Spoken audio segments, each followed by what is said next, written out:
Patreon Q&A 157. There's going to be spoilers for all of the series that I'm going to be talking about, so tread carefully. Zapphod B asks, so we saw Saitama use that serious squirt gun move on Orochi. That was not in the webcomic. Do you think we might see some other serious moves besides the table flip? And if we do, what kind of serious move would you like to see? So Zapphod is referring to when Saitama is fighting Awakened Garo in the webcomic. About halfway through the fight, Saitama does what he calls the serious table flip, where he's essentially throwing the ground into the sky along with Garo. And in the webcomic, it's kind of ambiguous how high up he throws him. It's just really high up. And if this sequence comes to the manga, which I think it will because it's pretty iconic in the webcomic, I fully expect Saitama to like throw Garo along with the ground into space. I think he'll probably throw him as far as like the stratosphere or even like the mesosphere. And then I think we're gonna see a pretty cool sequence where Saitama and Garo are fighting in space, going between like the pieces of ground that Saitama threw up there. And then after all of that happens, we see another serious move from Saitama. Once Garo starts evolving out of control, he does the serious headbutt. And this is by far the most, I guess, underwhelming serious move that we've seen so far, because it doesn't have like the same kind of destructive output from the other serious moves we've seen. So I think once we see this in the manga, which I'm pretty sure we will, Murata of course will portray it to be as powerful as it deserves to be. And then I think that might be the last serious move that we see from Saitama, at least in the webcomic. Maybe he does another one afterwards. Honestly, I don't really remember, but clearly that is far from the last serious move he will perform. But as for what I would like to see, well, just a serious kick. I think that's on the way. And I know Saitama very rarely kicks, but I'm pretty sure he'll bust that move out eventually. And the same for like the other serious strikes, like a serious knee, a serious elbow. I'd even like to see like a serious clap, you know, something like maybe like what Hulk does, and then producing like an air impact similar to what we see of like All Might. But obviously it's going to be way more powerful. But speaking of serious moves, I just want to mention something else that I haven't talked about before.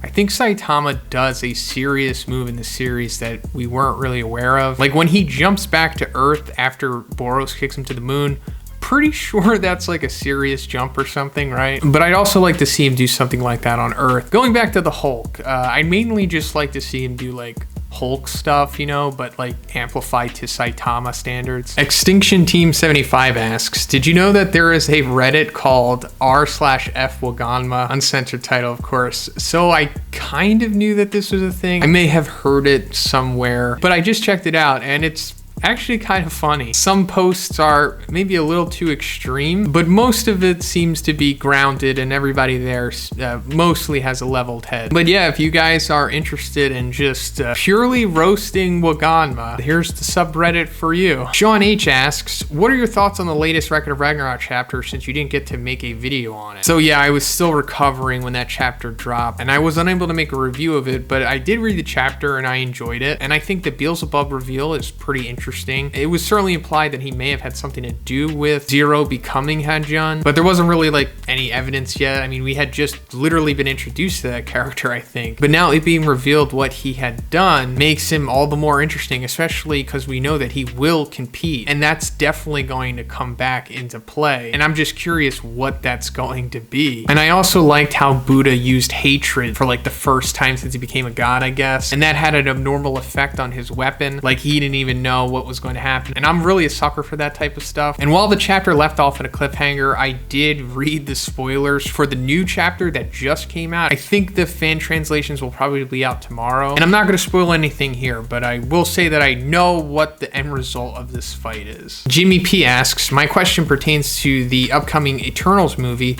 Why didn't the Eternals here on Earth help Avengers eradicate Thanos and his minions? Because Thanos possesses a deviant gene, and it's the Eternals' primary directive to contain, capture, and kill the deviants. Do you think Thanos' genocide and atrocities were on the behest of a Celestial? So yeah, I think Thanos will for sure get mentioned in this movie because it would be a wasted opportunity if they don't. It's possible that the MCU might explain Thanos as being the son of Eternals. Like when Thanos goes to get the Soul Stone, Red Skull says Thanos, son of a Lars being an Eternal, at least in the comics. So Thanos is pretty much an Eternal himself, but he has the deviant gene in him, which makes him look the way that he does. But I think that's as far as it goes. I don't know if it makes him literally a deviant or gives him like deviant abilities. So that could be like the loophole as to why the Eternals didn't interfere with him. And then also the other thing could be that he was following the will of the Celestials, and that's why Thanos inherently wants to bring balance to the universe, and he's so obsessed with it because it's like in his blood, pretty much. Like he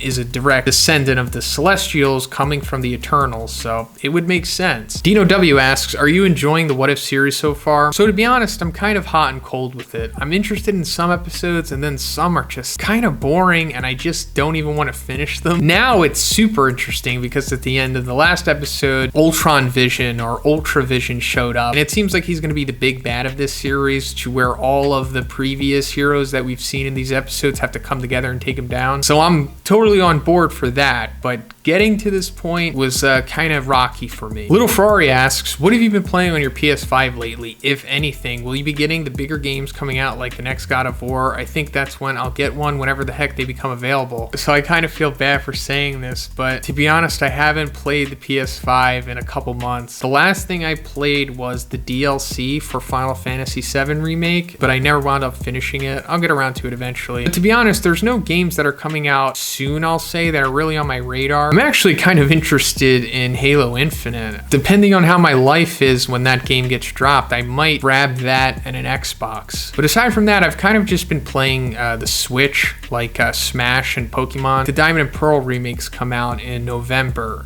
and I'm definitely gonna be playing that. But first, this video is sponsored by the Listen But Don't podcast. Here's a clip from the show. Well, it's Wabbit season.